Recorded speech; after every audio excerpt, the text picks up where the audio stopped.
குரங்காகவும் சிங்கமாகவும் நாயாகவும் நரியாகவும் அலைய தயாராக இருக்கிறான் நடுவர் அவர்களே. ஆனால் இவன் மனிதனாக இருப்பதற்கு தயாராக இல்ல. முதல் நாள் முதல் ஷோ பார்த்துட்டு படம் டக்கர்ரா மச்சி அந்த வார்த்தையை சொல்ல வேண்டும். அதனாலதான் இவன் அந்த மாதிரி அலைஞ்சுட்டு இருக்கான் நடுவர் அவர்களே. இன்னொரு முக்கியமான விஷயத்தை சொல்லணும்.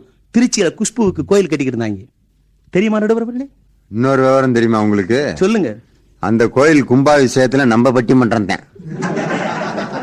நடுவர் அவர்களே, தயவு செய்து அதை வழக்காடு மன்றமா மாத்திங்க. என்னையும் சுபமாரிமுத்தையும் மட்டும் விட்டுருங்க. இவங்க ரெண்டு பேர்த்தையும் கூப்பிட்டு போய் இந்த நாட்டை சீர்படுத்துகின்ற அணியை வச்சு நீங்க நல்லா பேசலாம். நடுவர் அவர்களே, இவன் குஷ்புவுக்கு கோயில் கட்டி இருந்தான். இன்னொரு விஷயம் தெரியுமா உங்களுக்கு? அது ஒரு பாதி மேலைக்கு வரவே குஷ்புவனுடைய மார்க்கெட்டு சரிஞ்சு போச்சு. என்ன ஆயிடுச்சு தெரியுமா? இப்ப நக்மாவுக்கு மாத்தி கட்டிக்கிட்டு இருக்காங்க. அந்த கோயில் திருச்சியில இல்லையே. திருச்சியில தான் நடுவர் அவர்களே. அது வடக்க இருக்கிறால சொன்னாங்க. அது ஏரோப்ளேன்ல வந்து கட்டிக்கிட்டு இருக்காங்கன்னு சொல்ல வர்றீங்க. உண்மைதான் நடுவர் அவர்களே, அது மாதிரி கட்டிக்கிட்டு இருக்கான். இன்னொரு கடை, ஒரு ஒரு ஜவுளி கடையை திறக்கிறதுக்காக ஒரு நடிகையை கூப்பிட்டு வந்தாங்க. சிலுக்க கூப்பிட்டு வந்து அந்த ஜவுளி கடையை திறக்க சொல்றாங்க. ஒரு அர்த்தம் வேணாம் ஐயா? என்ன சொல்லுங்க? அந்த அம்மாளுக்கும் ஜவுளிக்கும் தான் சம்பந்தம் தான் இல்லையே. அதை கூட்டிட்டு வந்தா ஜவுளி கடையை திறக்கிறது? நடுவர் அவர்களே, சம்பந்தம் இல்லாத கூப்பிட்டு வர்றதே இவங்களுக்கு வேலையே. கூப்பிட்டு வந்து அப்படி அம்மா திறந்து வச்சு ஒரு டோரினோவை உடைச்சு அந்த ஓனர் அப்படி கையில கொடுத்தாரு. குடிச்சோன்னு ஒரு முடக்கு குடிச்சிட்டு அந்த அம்மா வச்சுச்சு. இந்த நாட்டின் இளைஞர்கள்லாம் ஒரே போட்டி அப்படியே பாஞ்சிட்டான். அந்த சோடா மேல, அந்த டொரினோ மேல பாஞ்சிட்டான். அமைதியா இருங்கப்பான்னு சொல்லிட்டு அந்த ஓனர் கூப்பிட்டு வந்து ஒரு அண்டாவை கொண்டு வந்து ஒரு 10-20 டொரினோவை ஊத்தி, இந்த எச்சில் பட்ட டொரினோவை ஊத்தி குச்சியை விட்டு கலக்கி எல்லாத்துக்கும் பானமாக கொடுத்தான். நடுவர் அவர்களே, பானமாக கொடுக்கிறான். அதை வாங்கி குடிச்சிட்டு இவன் பெருமிதத்தோட நான் எச்சில் சோடா குடிச்சேன், எச்சில் டொரினோ குடிச்சேன்னு சொல்லிட்டு வெளியே வரக்கூடிய ஒரு கேவலமான நிலையில் இருக்கிறார். நடுவர் அவர்களே, கேவலமான நிலையில் இருக்காங்க. வாங்கி குடிச்சுக்கிட்டு இருக்காங்க. இன்னொன்னு சொன்னார், பாட்டை பற்றி சொன்னார். பாட்டை பற்றி நீங்க சொல்லலாமா? சொல்லக்கூடாது. இன்னைக்கு இருக்கிறது பாட்டா நடுவர் அவர்களே? மோசமான வசனங்கள், மோசமான கதை காட்சி அமைப்புகள், இந்த மாதிரியான சூழ்நிலைகள் இன்றைய திரைப்படங்கள் ஓடிக்கொண்டிருக்கிற காரணத்தினால் திரைப்படத்தை கொண்டு வந்து டிவி முன்னாடி நிறுத்தி 10-15 படங்களை ஒரு நாளைக்கு போட்டா மனிதனுடைய கலாச்சாரமும் பண்பாடும் சீரழியாத நடுவர் அவர்களே, சீரழிஞ்சு போயிருச்சு. சமுதாயம் கெட்டு போனது. சமுதாயம் கெட்டு போனதற்கு வேற ஒரு காரணத்தை திருஷ்டித்து சொல்லுகிறார் வெண்மணி. அப்படிப்பட்ட காரணங்களை இங்கே கொண்டு வர வேண்டாம். அதற்கு வேறு பட்டிமன்றங்கள் வைப்போம். திரைப்படங்களினால் இந்த நாடு சீரழிந்திருக்கிறது, சமுதாயம் குட்டிச்சவராக போயிருக்கிறது என்று கூறிக்கொண்டு என் முதல் சுற்று வாதத்தை முடித்து மீண்டும் வருவேன் என்று எச்சரித்து விடைபெறுகிறேன். நன்றி, வணக்கம். கவிஞர் முல்லை நடவரசு திரைப்படம் இந்த சமுதாயத்தை சீரழித்திருக்கிறது ரொம்ப அருமையா பேசிவிட்டார். என்னையா கலாச்சாரத்தை இப்படியா கெடுக்க இந்த சினிமா?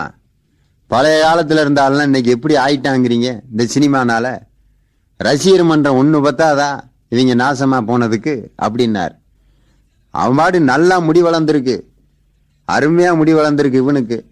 இவன் பாருங்க இந்த 2 பக்கம் வழுக்க அப்படியே வெட்டி விட்டுட்டு பெயிண்ட் அடிச்சுட்டு வர்றான். ரஜினிகாந்துக்கு 45 வயசு ஆயிருச்சு, அவர் வயசுக்கு இந்த இடத்துல சொட்டை விழுகிறது நியாயம்தான். இவன் 22 வயசுக்காரன், அவரு மாதிரியே சொட்டைய உண்டாக்கி ரோஸ் கலர்ல பெயிண்ட் அடிச்சுட்டு அப்படியே வாரானே. இது சினிமா செஞ்ச சாதனையா கேக்குறாரியா? உடல் மண்ணுக்கு உயிர் ரஜினிக்கு பழமொழி. பெத்த அப்பனுக்கு கஞ்சி ஊத்த மாட்டேங்கிறேன். அவருக்கு உன் உயிர் எதுக்கு? ரஜினிகாந்துக்கு உன் உயிரை கொடுத்து என்னத்தை சாதிக்க போற? உலகத்திலேயே மிக சீப்பா கிடைக்கிறது மனுஷன் உயிர் தான். அது ஒண்ணுதான், ரொம்ப விலை கம்மியாதான். பார்த்த பெரிய நம்ம தான் சொல்லிக்கிறது. பத்திரிகையில போடுவேன், ரூனா மூனா ரேனா ரோனா ரங்கசாமி நிலக்கிழார். என்ன நிலக்கிழார்? செத்த பிறகு அவ்வளவுதான், உன் மரியாதையே வேற. ஆனா உடல் மண்ணுக்கு உயிர் ரஜினிக்கு பழமொழி. 1 மணி நேரம் தலையை சீவுறானா, உள்ள இப்படி விரலை கொடுக்குறேன், குபீர்னு உழப்புறேன். என்னன்னு கேட்டா நான் கேட்டாளுக்கு கிறுக்காயிடுறேன். நான் கேள்வி கேட்கிறேன், நான் சிரிச்சுக்கிட்டு இருக்கேன் அப்படின்னு. எதுக்கு எங்க சிரிக்கிறதுன்னு ஏதாவது ஒரு தெரியுதா? அவன் பாட்டு துண்டு துண்டா அப்படி சிரிக்கிறத ஒரு ஃபேஷனா நினைக்கிறேன். அவரு சிரிக்கிறது அவருடைய பாணி. நீ ஏன் அதே மாதிரி சிரிக்கிற? யோசிக்க வேணாமா? கவிஞர் முல்லை நடவரசு கேட்டாரு, சூப்பர் கேள்வி. இன்னைக்கு ஒரு பயலை கூப்பிட்ட அம்மா, காலையில சாப்பிட்டது என் மகன் சாப்பிட்றா, டே பட்னியா கிடந்து இப்படி சாகிரியாடான்னு அந்த அம்மா கேட்டதுக்கு அவன் அடிச்சான் பாரு ஒரு வசனம். நான் ஒரு தடவை தின்னா 100 தடவை தின்னா மாதிரி. அவன் அம்மாட்டே என்னடா திங்கிறதுக்குமா அந்த வசனத்தை பேசுறது? அவரு பாச்சா படத்துல பேசினாருன்னா நீ சோறு திங்கிறது கொண்டு வந்து அதை போய் பேசிக்கிட்டு இருக்கான்னு. இந்த வசனத்தை சொல்லி பிள்ளையாருக்கு ஒருத்தன் அல்வா கொடுத்தேன், அது தெரியுமா அவனுக்கு? பிள்ளையார்ட்ட ஒரு காரியத்துக்காக வேண்டிக்கிட்டவன் 100 தேங்காய் ஒடிக்கிறேன் இருக்கேன். அடுத்த நாள் போய் ஒரே ஒரு தேங்காயை மட்டும் உடைச்சிட்டு குட் பைன்னு இருக்கேன். பூசாரி பார்த்திருக்காரு, ஏன்டா நேத்து தான் என் முன்னாடி 100 தேங்காய் உடைக்கிறேன்னு, இப்ப நீ வாட்டுக்கு ஒன்ன ஒடிச்சிட்டு போனா நாங்கெல்லாம் எப்படியா பொழைக்கிறது என்ன? அதுக்கு அவன் சொல்லியிருக்கேன், ஒரு தேங்காய் உடைச்சா 100 தேங்காய் உடைச்சா மாதிரி பிள்ளையாருக்கே தெரியுங்கிறேன். என்ன பிள்ளையாரு கணேஷ் தேட்டர்ல பாச்சா படமா பார்த்தாரு? பாரியா சாமிக்கு அல்வா கொடுக்குறான்ல. இந்த மாதிரி கலாச்சாரத்தை யாரு கொண்டு வந்தது? சினிமா தானே. நாங்க வாத்தியார்களா வகுப்புல பாடம் நடத்தினா 2 பக்கமும் வழுக்கையாக வெட்டி கொண்டு பெயிண்ட் அடிக்கவும் சொல்லி கொடுத்தோமா? சினிமா நடத்துறாங்கல்ல இந்த பாடம்லாம். என்னையா பேசுற வெண்மணி, சினிமா எப்படி சமுதாயத்தை நாசம் பண்ணிக்கிட்டு இருக்கு அப்படின்னாரு. ஒரு வீட்டுல 2 ஆம்பளை பயலுக, மூத்த பைய நோட்டை பூரா எழுதி வச்சிருக்கான், உடல் மண்ணுக்கு உயிர் ரஜினிக்கு. சின்ன பைய காற்று இருப்பது மூச்சுக்காக, நாங்கள் இருப்பதோ கமலுக்காக அப்படிங்கிறான். அவ அப்பா அழுதாரு, 2 பையனும் இப்படி நாசமா போயிட்டாங்க, 2 ஆம்பளை பையலும் இப்படி இருக்கானுங்கள ஐயான்னு அழுதாரு. நான் போய் அவருக்கு ஆறுதல் சொன்னேன், சின்ன வயசுல அப்படித்தாங்க இருப்பாங்க, அப்புறம் எல்லாம் சரியா போயிரும், ஒன்னும் கவலைப்படாதீங்க. அப்புறம் அவர் இப்படி மேல பார்த்து, என்ன இருந்தாலும் சத்யராஜ் மாதிரி வருங்களா அப்படிங்கிற. அவங்க அப்பயும் ஒரு மன்ற தலைவரா இருக்காயா? யார விட்டு வச்சிருக்குது இந்த சினிமா? என்னமோ பேசுறீங்க பேச்சு. கவிஞர் முல்லை நிலவரசுக்கு பயங்கரமான கோபம் வந்துருச்சு. அப்படிப்பட்ட சினிமா கலாச்சாரத்தை, நாகரீகத்தை, பண்பாட்டை, இளைஞர்களுடைய தேசப்பற்றை, நாட்டுப்பற்றை எல்லாம் சீரழித்துக் கொண்டிருக்குது. என்னமோ சினிமா சீர்படுத்தி இருக்குன்னு பேசிக்கிட்டு இருக்கீங்க அப்படின்னு தன்னுடைய கட்சிக்கான வாதத்தை மிகச் சிறப்பாக கவிஞர் முல்லை நிலவரசு வச்சிருக்கிறார். இனி சினிமா சமுதாயத்தை சீர்படுத்துன்னு பேசுறதுக்கு அங்க பாரு வித்தாடு போக சொச்சாடு முழிச்ச மாதிரி உட்காந்துருக்காரு.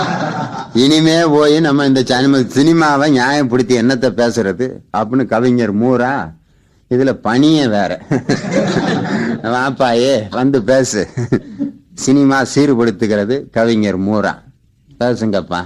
நடுவர் அவர்களே, வித்தாடுவோ சொச்சாடு முழிக்கிறதுன்னு அர்த்தம் தெரியுமா உங்களுக்கு? எனக்கே பாடமா? பழனிக்கே பஞ்சாமிர்தம் வச்சுக்கிட்டு இருக்கா நீ? சொச்சாடு தப்பிச்சுட்டவங்களும் சந்தோஷமா முடிச்சுக்கிட்டு அர்த்தம். அது நாளைக்கு திட்டு வாங்கி அது வேற.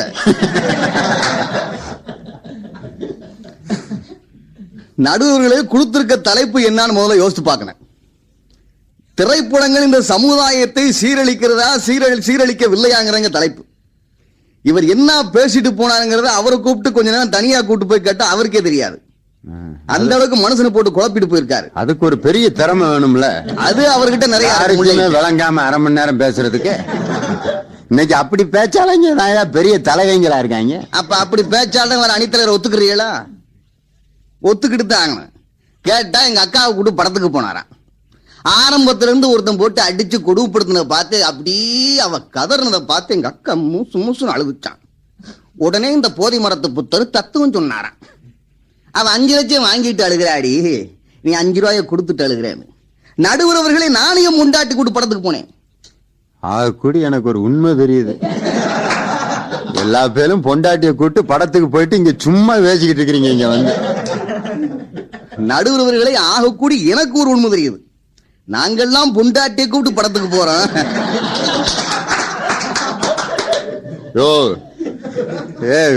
கேசட்ல பதிவாகிட்டு இருக்குதியா?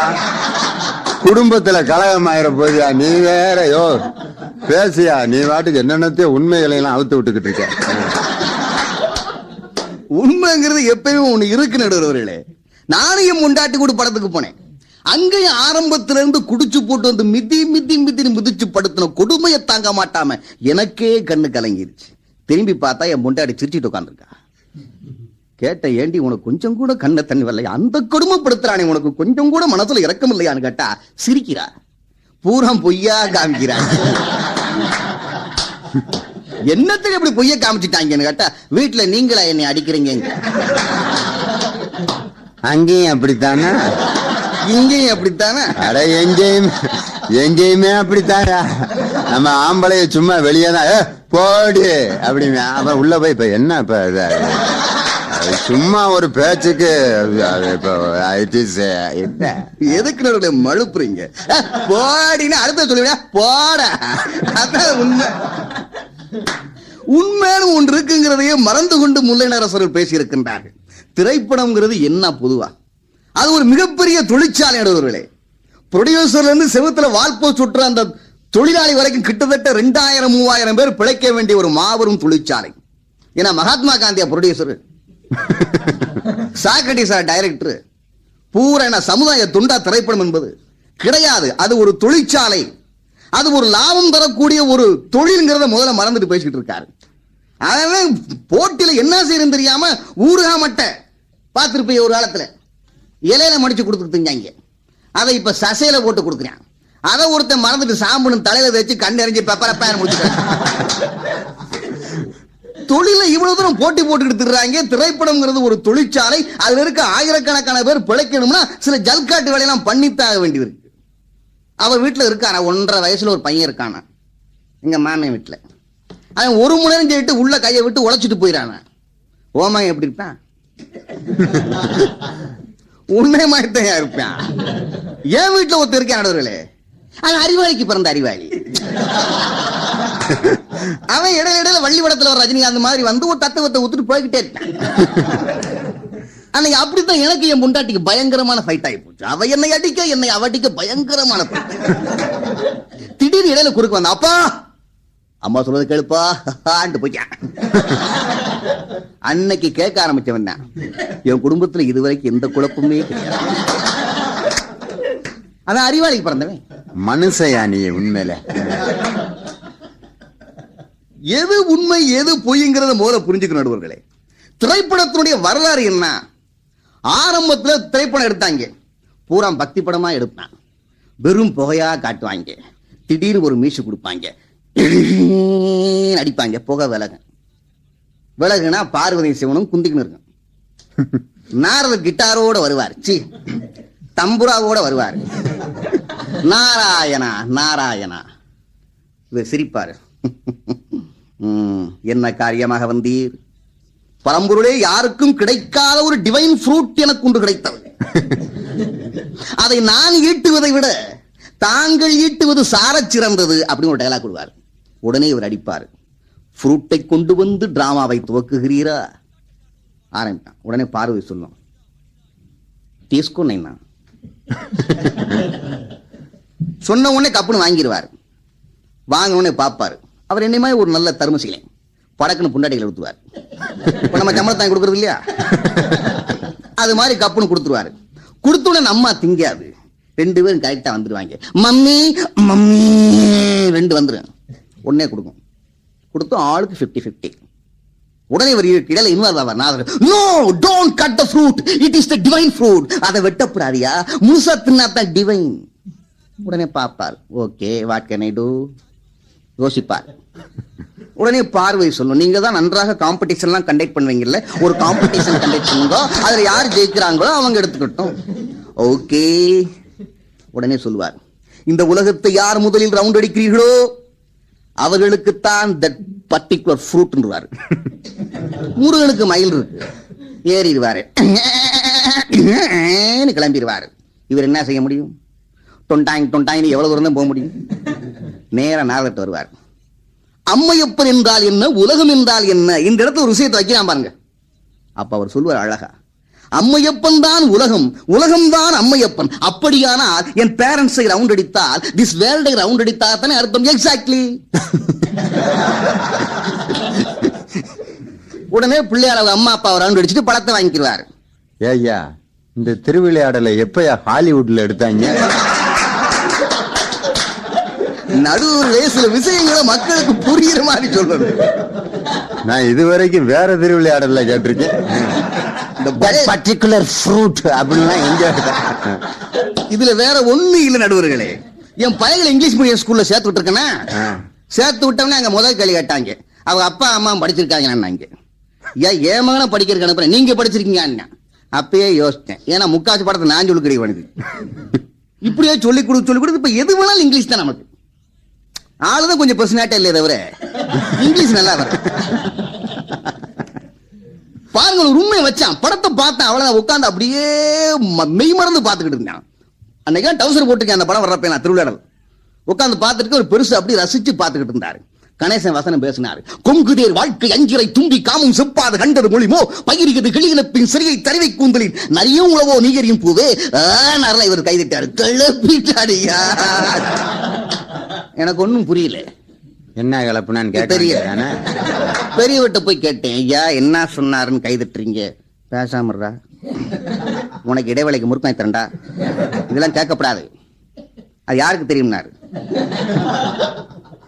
ஏதோ ரசிச்சேன், அவ்வளவுதான். சந்தோஷமா ரசிச்சு வெளியே வந்தோம். அப்ப ஆரம்ப காலத்தில் எடுக்கப்பட்ட படங்கள் பூரா அப்படி பக்தி படமா கொடுத்துட்டு இருந்தான். அடுத்து வந்தான் தேச தொண்டர்கள் படத்தை எடுத்தான். பாபு சிதம்பரம் பிள்ளை யாருக்கு தெரியும்? அப்படியே கண் முன்னால் கொண்டு அப்படி காட்டினார் சிவாஜி கணேசன். அழுகாதவன் யாருமே கிடையாது. அப்படியே செக்கிழுத்து அந்த காட்சியை பார்த்து நம்மால் புல்லரிச்சா. அப்படி ஆஹா, இப்படியெல்லாம் செக்கிழுத்து அடிபட்டு நுறுக்கப்பட்டு வாங்கி கொடுத்த சுதந்திரத்தையா அடக வச்சு விட்டாங்க. என்ன செய்ய முடியும்? அதுக்காண்டி கோயம்புத்தூர்ல ஒரு செக்குக்கு ஆர்டர் கொடுத்தா எடுக்க முடியும்? ஏதோ வெளியே வந்து ஒரு கஞ்சா வெளுத்தேன், அவ்வளவுதான். ஒரு வேதனை, அவ்வளவுதான். ஏதோ இழுத்திருக்காங்க. மனசு பாதித்திருக்கிற நடுவர்களே, அதைத்தான் இங்க குறிப்பிடணும். அவ்வளவுதான். 2 மணி நேரம் உள்ள உட்கார்ந்துருக்கான், சந்தோஷம் உள்ள உட்கார்ந்துருக்கான். அடுத்த இறங்கி வராரு. பட்டுக்கோட்டை போன்ற பாடலாசிரியர்கள் உள்ள நுழைகிறான். சாதாரண வார்த்தைகளை போட்டு பாடல்கள் அப்படி மக்கள் தோல்ல கை போட்டு இன்னைக்கு ஒரு ஜனரஞ்சகம் ஆக்கிட்டான். இன்னைக்கு நம்ம வாழ்க்கையில எப்படி இருக்கிற நடுவர்களே, குடிசையில 2 பேர் இருந்தா ஒரு 3 பேர் எக்ஸ்ட்ரா வந்துட்டானா படுக்க இடம் இல்லை. அதுல ஒரு கல்யாணம் காட்சி முடிக்க வேண்டியிருக்கு. கல்யாணத்தை முடிச்சு வச்சிருவாங்க. பொண்டாட்டிக்கிட்ட அவன் தனியா பேச முடியாது. அப்படிங்கிறப்ப கலைய வந்துடும். வேறாண்டி வெத்தலை தீந்து போச்சு, போய் வாங்கிட்டு வந்துடுறியா அப்படிங்க. ஐயோ, 2 வார்த்தை தனியா பேச முடியலையே. 2 வார்த்தை தனியா பேச முடியாது. அந்த குடிசுக்குள்ள இதை என்னத்த நடவடிக்கை செய்வேன்? வழி இல்ல. சந்தோஷம் பொண்டாட்டி குடிச்சுன்னா போறேன். போய் அப்படியே அந்த தியேட்டர்ல பக்கத்துல உட்கார்ந்துக்கிட்டு ஆஹா, அதெல்லாம் அனுபவிச்சாத்தான் தெரியும். இப்பத்தான் தெரியுது எங்க அக்கா ஏன் அழுது இருக்குன்னு. முல்லை நடுவர் வீட்டுக்காரம்மா. ஆமா, அது உண்டு. சினிமாவை பார்த்து அழுகல. இருந்திருந்த மனுஷன் என்னைக்கோ ஒரு நாளைக்கு கூட்டு வந்தாருன்னு ஆனந்த கண்ணீர் அழுது. உனக்கு இந்த விவரம் தெரியாதா? படத்துக்கு கூட்டு போய் 2 மணி நேரமா ஒரு 5 பைசா முறுக்கு கூட வாங்கி கொடுக்காம கொலப்பட்டினியா உட்கார வச்சு பார்க்க வச்சுக்கிட்டு இருந்தா அழுகாதா? பின்ன 5 காசு முறுக்கு கூட வாங்கி கொடுக்காம இருந்திருக்காரு நினைக்கிறேன் அந்த மனுஷன். வாங்கி வாங்கி பார்க்க வச்சே தின்றுப்பாரு. எங்க அக்கா அதுக்கு அழுது இருக்கு. அவன் வீட்டுல கிடைக்காத இன்பத்தை திரைப்பட கொட்டவுக்குள்ள உட்கார்ந்து அப்படி மனைவியோட உட்கார்ந்து அவன் பாக்குற காட்சி இந்த புதுமண தம்பதிகளை பார்க்கணும் கிராமத்துல. அதுக்கு பேசுறது வரசிக்கிறது இடைவேளையில கேட்பேன். என்ன தாய் வேணும் உனக்கு? இந்த முக்கணமா வச்சு ஐஸ் திங்கிறாங்கல்ல, அது வாங்கி கொடு மச்சான். அது பூனைஸ். இவரு அது பூனைஸ்மா. அதே மச்சான் ஒண்ணு வேணும். அப்புறம் இந்த கண்ணாடி பையில வச்சு முறுக்கு முறுக்கு திங்கிறாங்கல்ல, அது ஒண்ணு இந்த வாங்கிட்டு வரேன். இந்த பையில கோனைஸ், இந்த கையில பாப்கார்னு. காவடி தூக்குமா வர சந்தோஷமா வரேன். வந்து அப்படி கொடுத்த திங்கிற காட்சியை பார்க்கணும். இந்த மச்சான் நீ கொஞ்சம் நக்கிக்கா பாக்குறாங்க 4 பேர் லைட்டா மட்டும் நக்கு. எவ்வளவு சந்தோஷமா திட்டுறாங்க. எவ்வளவு சந்தோஷமாக ஒரு வாழ்க்கையை திரைப்பட குட்டைக்குள்ள மகிழ்ச்சியா அனுபவிச்சுக்கிட்டு இருக்கான். ஏன் அந்த பொழப்புல மண்ண போடுற? ஏதோ திரைப்படம் வந்தவர்களே நாடு நாசமா போனதுங்கிற மாதிரி ஒரு வார்த்தையை உருவாக்காத. உட்கார்ந்துருக்க ஆளு ஊரா நம்மாளு உருவாக்க நம்பிட்டு போயினேன். இதனாலதான் நாடு கட்டு போச்சு. நம்பிச்சுன்னு வச்சுக்க, எவன் கெடுத்துட்டு இருக்கான்னு தெரியாம போயிடும். இந்த வேலையை தயவு செய்து செய்யாதீங்க. இப்படியே 4 பேர் சேர்ந்து சொன்ன வச்சுங்க, சினிமா தான் கெடுத்து போடுச்சு, சினிமா தான் கெடுத்து போடுச்சுன்னா நம்ம நம்பிடுறேன். இருந்தாலும் இருக்குங்கப்பா, இதே கெடுத்துக்கு நினைச்சிட்டு இருக்கீங்க. இந்த ஆளுகளுக்கு இன்னும் விவரம் தெரியாத நடுவர்களே, இந்தியாவில முக்காசு வித்து விட்டாங்க. பிளாட் போட்டாங்கல்ல, பிளாட் போட்டாங்க. இன்னும் தெரியாது, இன்னும் தெரியவில்லை. எது சீரழித்துக் கொண்டிருக்கிறது இந்த இந்தியாவுங்கிறது இன்னும் புரியல. முக்காவாசி வித்துட்டாங்க. இது எப்ப தெரிய போகுது தெரியுமா உங்களுக்கு? நம்ம ஊர் பெட்டிக்கடையில் வெள்ளக்காரன் உட்கார போறேன். வெத்தலா கடையில உட்கார போறேன். டேவிட் ஸ்கவுட் வெத்தலா கடையில் போடுவேன். பாப்பாங்க, நல்ல கடையா இருக்கும். இங்கிலீஷ்ல எழுதிருக்காங்க இல்ல, நல்ல கடையா இருக்கேன். போவார் நம்ம ஆளு, பீடி வாங்க போவாரு. 10 காசு கொடுத்து கேட்பாரு, கணேஷ் பீடி. அவன் பாப்பான், வாட் பீடி? வாட் பீடி இல்லையா, கணேஷ் பீடி. What PT? ஆறா வேண்டு கணேஷ் பீடே, கணேஷ் தும்பிக்கை இந்த தந்தம் புள்ளையார் கணேஷ் இவர் டபுள் கொடுத்துட்டு பாரு அவர் விளக்குறான். அப்பயும் இவன் ஏன் வந்து வெள்ளக்கார உட்கார்ந்திருக்கான்னு இவன் தெரியாது. அவன்கிட்ட போய் இவர் இங்கிலீஷ் பேசி பீடி வாங்கிட்டான்னு அது பெரிய சேலஞ்ச் அவருக்கு. நான் பேசி வாங்கிட்டேன் தெரியுமா, இவன் வந்து புளிக்கிட்டு இருக்கான். இப்படி ஆளை வச்சுக்கிட்டு இந்தியாவை கூறு போட்டு வித்துக்கிட்டு இருக்காங்க. நாங்க சொல்ற காரணம் வேற. இதை கொண்டு வந்து சினிமாவை இப்படி சீரழித்து விட்டதுங்கிற ஒரு பொய்யான ஒரு மாயத்தை உருவாக்க வேண்டாம். இந்த ஒரு தப்பு செய்ய வேணாம் அந்த அணித்தலைவர் சொல்லிக்குங்க. அப்புறம் ஏடாவிடமாய் போகும். நான் ஒரு பயங்கரமான ஆளு. நீ என்ன மேடையில கோதாவில இறங்கிருவ போல இருக்கு. சலாம் வரிசையெல்லாம் எடுக்காதீங்க, நம்மளால பஞ்சாயத்து பண்ண முடியாது. நடுவில் உங்க உயரத்துக்கு நம்மளால சலாம் வரிசை எடுக்க முடியாது. பிரச்சனை என்னங்கிறத சொல்றதை விட்டு போட்டு ஏன் சார் அப்படி ஒரு தப்பான இதை சொல்லிட்டு இருக்கணும். திரைப்படம் படிப்படியாக வளர்ந்து கொண்டிருக்கின்ற ஒரு அருமையான அறிவியல் ஆயுதம். எவ்வளவு அழகாக சொல்லிக்கிட்டு இருக்கோம். மைசெட்டுக்கார் பார்த்திருப்பீங்க அந்த காலத்துல. ஒரு கல்யாண வீடு, ஒரு காது உத்தர வீடுனா 5 மணிக்கெல்லாம் தூக்கிட்டு போயாரு. பப்பரப்பான் தூக்கிட்டு போய் வைப்பாரு ஸ்பீக்கர் அப்படி திருப்பி. போன் 5 மணிக்கெல்லாம் சுத்த ஆரம்பிச்சுட்டாரு. பழமீயப்பாம் ஞான பழமீயப்பாம் தமிழ் ஞான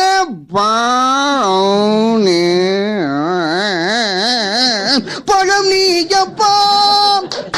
சுத்தி சுத்தி அந்த காலத்து மைசெட்டுக்காருக்கு இந்த ஒரு கை மட்டும் நீளமா 1000 பேர் போனாலும் கரெக்டா கண்டுபிடிச்சு போடுவாங்க. அந்த ஓராடுறா மைசெட்டுக்கார் மாயாண்டேன். ஏன்னா அவர் இந்த ஒரு கை மட்டும் வீசி நடப்பாரு. பார்த்தேன் ஒரு ஜெனரேஷன் இப்படி போயிட்டு இருக்கே, காப்பாற்ற முடியாதா? இந்தியாவில் ஒரு ஜெனரேஷன் சிரிக்கவே மாட்டேங்கிறாங்க. இன்னொரு ஜெனரேஷன் கை நீளமா போயிட்டே இருக்காங்க. இவன் டேபிள் கடையில வாங்குறானா நீளமா வாங்குறானு தெரியல.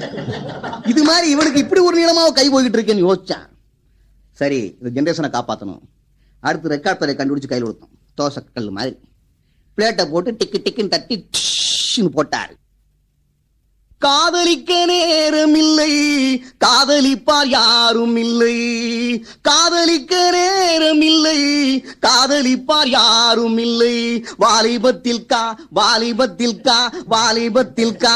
ஆஹா, அப்புறம் தூக்கி போடணும். காதலிக்க ஜாதகத்தில் வா ஜாதகத்தில் வா ஜாதகத்தில் வா ஜாதகத்தில் வா. ஆஹா, இங்கேயும் அவர்களுக்கு ஒரு பிரச்சனை ஆகி போச்சு. பார்த்தாங்க. கடைசியில் இப்ப டேப்பர் ரெக்கார்டை கையில கொடுத்தாச்சு. ஒரு கேசட்டை போட்டு ஜம்முன்னு வீட்டுக்கு போயிடுறாரு. சந்தோஷம். ஒரு மணி நேரம் கழிச்சு வெளியே வர்றாரு. இப்படி ஒரு பரிணாம வளர்ச்சியை திரைப்படத்தில் கொடுத்துட்டு இருக்கோம் சொன்னா இந்த கோஷ்டி வந்து என்ன சொல்லுது? மறுபடியும் பழனி ஜப்பா ஓடுமா ஒரு படம். ஒரு அருமையான விஞ்ஞான வளர்ச்சி அடைந்து கொண்டிருக்கிற திரைப்பட தொழிலை இவர்கள் கேவலப்படுத்திக் கொண்டிருக்கின்றார்களே. எந்த ஒரு திரைப்படம் ஒரு மனிதனை கெடுக்க முடியாது. இப்ப எங்க மாதிரி ஆளுகிட்டலாம் 3 மணி நேரம் ஒரு அசிங்கமா படத்தை போடுங்க, நெஞ்ச நிமிர்த்திட்டு பார்த்து போட்டுட்டே போட அப்படின்னு வெளியே வந்துடும். ஆனா அந்த கோஷ்டி அப்படி கிடையாது. ஒரே காட்சி தான் நாக்க தொங்க போயிரு.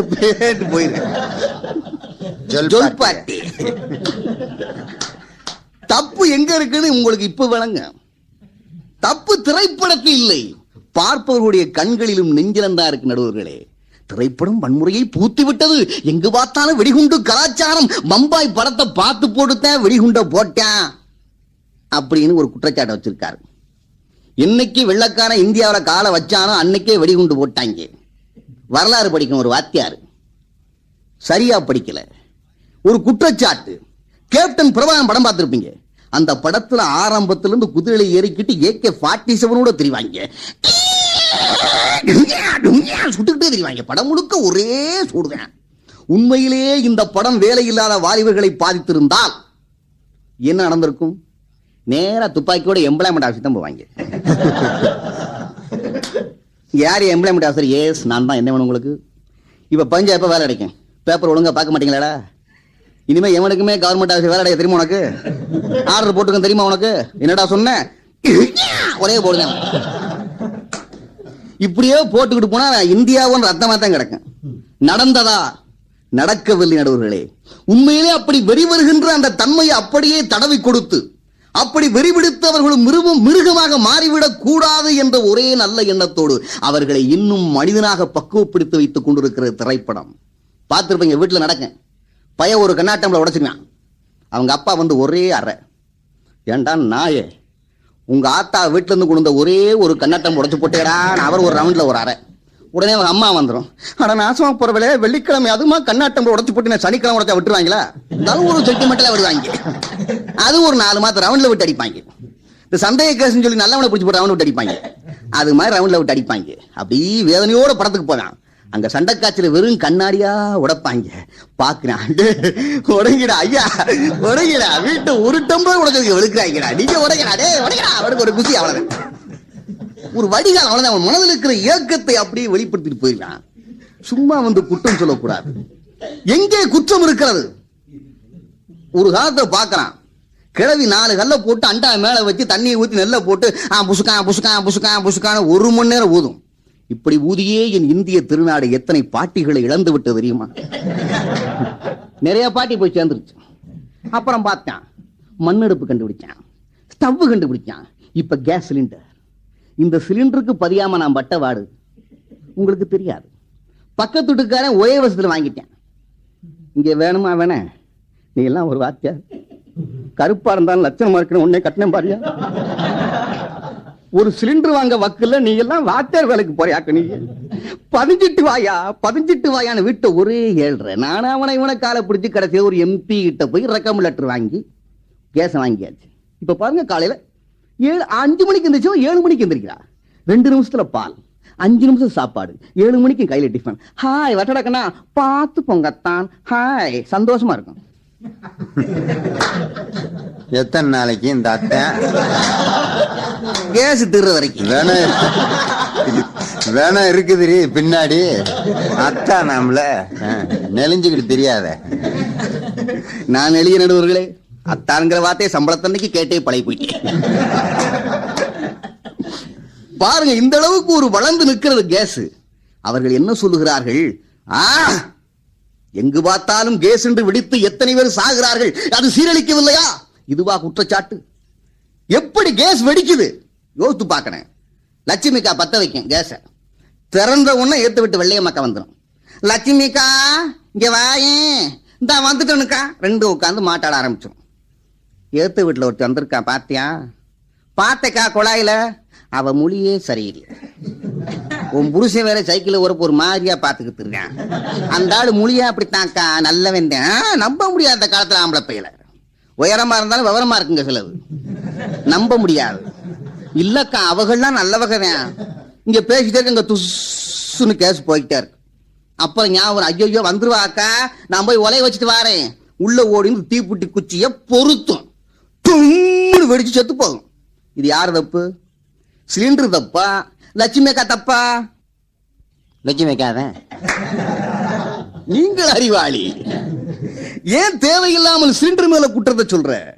அதைத்தான் நான் வன்மையாக கண்டிக்கிறேன். திரைப்படம் என்பது சிலிண்டர் மாய்த்தேன். அதை சரியான முறையில் பயன்படுத்தினால் அது நம்மை காப்பாற்றும். இன்னும் சொல்ல போனால் நடுவர்களே, திரைப்படம் என்பது ஒரு நல்ல மருத்துவரை போல. ஒரு மோசமான டாக்டர் இப்படிக்கான வச்சுக்கிறோம். ஒருத்தன் போறேன், சார் 3 நாளா ஒரே காய்ச்சல் சார், நாக்கெல்லாம் விழுவிழுன்னு இருக்கு சார், இப்ப பார்த்து வீட்டுல ஆப்பம் பணியாரமா சுட்டு திங்கிறாங்க. உள்ள விட உட்கார்றா, சரி உட்காரா, சட்டை கட்டுறா, மூச்சுடுறா. நடிங்கிட்ட இழுத்தான், ஒழுங்கல்றா ராஸ்கல். தண்ணியை சுட வச்சு குடிச்சா? இல்ல சார், டிவியில காமிக்கிற அறிவு இல்ல. எத்தனை படிக்க நீங்க? 8ஆவது படிக்கிறேன் சார். 8ஆவது படிச்சு கிழிச்ச நாய். ஒழுங்கா டிவியை பார்த்து தண்ணியை சுட வச்சு அறிவில் உனக்கு நாய். என்ன தெரியுமா உனக்கு? ஊசி சார், இதுல மருந்து ஏத்திட்டு வடக்கு உரையாத்தாமா கையா போக வேணாம் ஓடிக்கான், ஒரே ஓட்டம் ஓடிக்கான். அவனை பிடிக்க முடியாது, அவ்வளவுதான். இப்படி ஒரு டாக்டர் இருந்தால் ஒருத்தனும் போக மாட்டான். நல்ல டாக்டர் எப்படி பாத்தீங்க அவளுக்கு? உள்ள வரீங்க, வந்த உடனே முதல்ல எதுவும் காட்ட மாட்டேன். ஓடியா ஓடியா ஓடியா தம்பி, உட்கார் உட்கார் உட்கார். என்ன செய்யுது உனக்கு? 3 நாளா காய்ச்சல் சார். காய்ச்சல் தானே, இந்தியா பிரண்டல வரத்தான் செய்யும். தைரியமா உட்காரு. எத்தனை படிக்கிற நீ? அப்ப தைரியமா 8ஆவது படிக்கிறேன் சார். Very good. நானும் உன்னை மாட்டான், 8ஆவது படிச்சு MBBS படிச்சு டாக்டரா இருக்கேன். நீயும் அதே மாதிரி 8ஆவது படிச்சு MBBS படிச்சு இந்த நாட்டுல நாயா அலைய போற. உட்காரு. இவ்வளவு அவன்கிட்ட பேசிக்கிட்டே அவனுக்கு தெரியாம இன்ஜெக்ஷன் எல்லாம் எடுத்துருவாரு. அப்ப ஒரு கேள்வி கேட்பாரு, 8ஆவது படிக்கிறேங்கிறியே, உனக்கு பலம் நிறைய இருக்கு, எங்க காட்டு? டைம் காமித்தான். சரக்கு இருக்கு சார். வலிச்சுச்சா? வலிக்க இல்ல சார், எறும்பு கடிச்ச மாதிரி இருந்துச்சு. வெரி குட், ஓடு. சந்தோஷம் வர்றேன். இதைத்தான் ஒரு திரைப்படம் செய்து கொண்டிருக்கிறது. தர்மத்தை சூதுகவும் தர்மமே வெல்லும். 2.5 மணி நேரம் உள்ள உட்கார வைக்க வேண்டியிருக்கு. இவ்வளவு வேலைகளை நம்ம செஞ்சாதான் கடைசியில் ஒரு உண்மையை சொல்லி அனுப்பக்கூடிய ஒரு காரியத்தை செய்து கொண்டிருக்கிறது. நடுவர்களே, எந்த திரைப்படமாவது ஜாதியோடு ஜாதி மோத கற்றுக் கொடுத்திருக்கிறதா? எந்த ஒரு திரைப்படமாவது மதத்தோடு மதம் மோத கற்றுக் கொடுத்திருக்கிறதா? கிடையவே கிடையாது.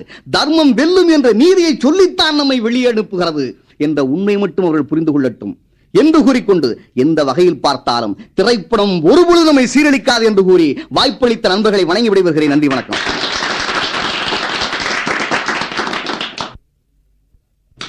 கவிஞர் மூரா பட்டிமன்றத்தையே வேற திசைக்கு இழுத்துட்டு போயிட்டார்.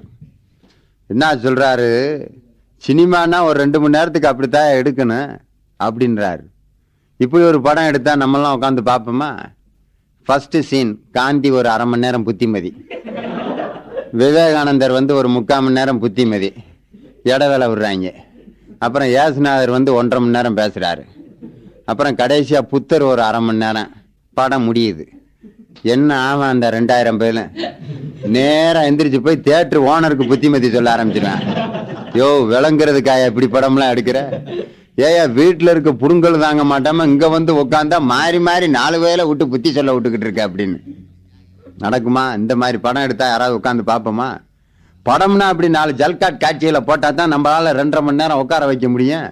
அருமையா சொன்னார். பார்த்தா எதுலையுமே ஒரு கற்பனை கலந்து ஒரு விஷயத்த சொன்னா தான் நம்மளால உட்காந்து கேட்பேன். விவரமான ஆளுக. எங்க பயலுக பள்ளிக்கூடத்துல ஒரு நாடகம் போட்டேன். இந்த டிவியில வரக்கூடிய விளம்பரத்தையெல்லாம் உல்டா பண்ணி ஒரு நாடகம் போட்டான். அசந்து போனேன் அந்த கற்பனையை பார்த்து. 2 குச்சி அப்படியே சிலுவை மாதிரி கட்டி ஒருத்தன் அப்படியே சுமந்துக்கிட்டே போறான், ஏசுநாதர் மாதிரி. பின்னால இருந்து ஒருத்தன் மைக்கில் அனௌன்ஸ் பண்றான், 1800 என்னமோ ஆண்டு ஏசுநாதர் சிலுவை சுமந்து கொண்டு போகிறார். தமிழ்நாடு மெர்கன்டைல் பேங்க் அதிகாரிகள் ஏசுநாதரை சந்திக்கிறார்கள். அவனா பேங்க் அதிகாரிய மாதிரி 4 பேர் ஏசுநாதர்கிட்ட பேசுறாங்க. இங்க யாரியா ஏசுநாதருங்கிறது? நான் தாங்க. பேங்க்ல ஆட்டுக்குட்டி வாங்குறதுக்கு லோன் வாங்கினியாம்ல? ஆமாங்க, கொஞ்சம் ரூபா வாங்கியிருந்தேனுங்க அப்படிங்கிறாரு. ஏயா அதை அடைக்கல ஒழுங்கா? ரொம்ப கஷ்டமா போச்சுங்க, அடைக்க முடியலைங்க. இந்த ஆள்கிட்ட இருக்கிறத ஏதாவது ஜப்தி பண்ணியா? நம்மள்கிட்ட சிலுவையை தவிர வேற என்னங்க இருக்குன்றாரு. புடுங்குடா, தேக்கு மர சிலுவை மாதிரி இருக்கு அப்படின்னு பேங்க் அதிகாரிய ஏசுநாதர்கிட்ட சிலுவையை பிடிட்டு போயிடுறாங்க. உடனே ஏசுநாதர் மைக்கு கிட்ட சொல்றாரு, எனக்கு சிலுவையிலிருந்து விடுதலை தந்தது தமிழ்நாடு மெர்கன்டைல் பேங்க் அப்படின்றாரு. பயிலி எவ்வளவு கற்பனையா சிந்திச்சிருக்கான் பாரு. இந்த மாதிரி கற்பனையா அந்த விஷயத்த சொன்னாதான் உட்காந்து நம்மால் கேட்கிறேன். இன்னொரு நாடகம் போட்டாங்க, மகாபாரத காட்சியை கொண்டு வர்றேன். துச்சாதனை திரௌபதியை துயில் உரிகிறார். உரியும் போது அந்த திரௌபதி கத்துது, கிருஷ்ணா கிருஷ்ணா என்னை காப்பாத்த வரமாட்டாயா அப்படின்னு. கிருஷ்ணன் வந்துடுறாரு வழக்கம் போல. வந்துட்டு துச்சாதனை பார்த்து, ஓ என்னைய விவரம் இல்லாத ஆளா இருக்க, மெதுவா உருகிட்டு இருக்க, காலத்துக்கு தகுந்த மாதிரி ஒரு ஸ்பீடு கொடுக்க வேணாம தல்லியா அப்படின்ட்டு கிருஷ்ணன் வாங்கி விறுவிறுன்னு அவர் உருக ஆரம்பிச்சார். உடனே திரௌபதி பார்த்து, கிருஷ்ணா என்ன உன் தொழிலையே மறந்துட்டியா நீ? எல்லாம் கோஆப்டெக்ஸின் மகிமைதான் திரௌபதி அப்படிங்கிறார். இந்த கோஆப்டெக்ஸ பயில எப்படி அடிச்சு கொள்றான் பாத்தீங்களா? இப்படி விஷயத்த சொன்னாதான் நம்மளால உட்காந்து கேட்பானா, விளம்பரங்கள் என்றால் என்ன அப்படின்னா வெட்டுவேன் போடா மேல அங்க இருந்த விஷயத்தை இப்படி போடணும். இதைத்தான் கவிஞர் மூரா சொன்னார். ஒரு கற்பனையுடன் கலந்து ஒரு நல்ல விஷயத்தை சினிமா சொல்லி கொண்டிருக்கிறது அப்படின்னு சொன்னார். வீரபாண்டிய கட்டபொம்மன் படம் பார்த்திருப்பீங்க. சிவாஜி கணேசன் எப்படி வசனம் பேசுவார்? சக்தி கிருஷ்ணசாமியினுடைய வசனம், சக்தி மிக்க வசனம். எங்களோடு வயலுக்கு வந்தாயா, நாற்று நட்டாயா, களை பறித்தாயா, கழனி வாழ் உழவர்க்கு கஞ்சி கலையம் சுமந்தாயா, அங்கு கொஞ்சி விளையாடும் எங்குல பெண்களுக்கு மஞ்சள் அரைத்து பணிபுரிந்தாயா, மாமனா மச்சானா, தூ மானங்கெட்டவனே, யாரை கேட்கிறாய் வரி, எவனை கேட்கிறாய் கிஸ்தி அப்படிங்கும்போது நம்மளால அப்படியே உணர்ச்சி ததும்ப உட்காந்துருந்தான் தியேட்டர்ல. உண்மையிலே வீரபாண்டிய கட்டபொம்மன் இப்படி பேசியிருப்பாரா? அவரு திருநெல்வேலிக்காரர். திருநெல்வேலி பாஷையில தானே பேசியிருப்பாரு. ஏலே வெள்ளக்கார போலுவலா, வயலுக்கு வந்தியால, நாத்து நட்டியால, களை பறிச்சால, ஏலே சமட்டி புடுவல சமைச்ச யார்கிட்ட வரி கேட்டு திர்ற, கொண்டு விடுவல கொண்டு வரி கேட்டு திரிஞ்ச பிச்சு புடுவல பிச்ச ஆர்ட்ட வரி கேட்டு திரல போலே அப்படின்னு பேசியிருப்பாரு. உண்மையிலேயே இதே மாதிரி சிவாஜி கணேசன் படத்துல பேசினார்னா உட்காந்துருப்போமா நம்ம? ஏ வயலுக்கு வந்தியாலே, நாற்று நட்டியாவே, களபரிச்சியாவே, வெட்டி புடிவேவே வெட்டி என்னவே சொல்ல அப்படின்னாருன்னா, ஐயா எங்களை கொல்லணும்னு முடிவு வண்டியிலாயா அப்படின்ட்டு எந்திரிச்சு போயிருவேன். படத்துக்குன்னா அதுக்குன்னு ஒரு கற்பனை வேணும். கவிஞர் மூரா பட்டிமன்றத்தினுடைய வாதத்தையே அவர் பக்கம் திசை திருப்பி கொண்டு போய் டாப்ல நிறுத்திட்டார். சினிமா கட்சி இப்ப சூப்பர்ல நிக்குது. சினிமா தான் சமுதாயத்தை சீர்படுத்தி இருக்கிறது, அது ஒன்றும் சமுதாயத்தை சீரழிக்க முடியாது என்று ஆணித்தரமாக சொல்லி இருக்கிறார். இனி சீரழிக்குதுன்னு சொல்லி பேசுறதுக்கு பேராசிரியர் சுப மாரிமுத்து வாரார். வாங்க மாரிமுத்து வாத்தியார் அவர்களே, பேசுங்க. என் தமிழாசன் திரு சுப்பிரமணியம் அவர்களை வணங்குகின்றேன்.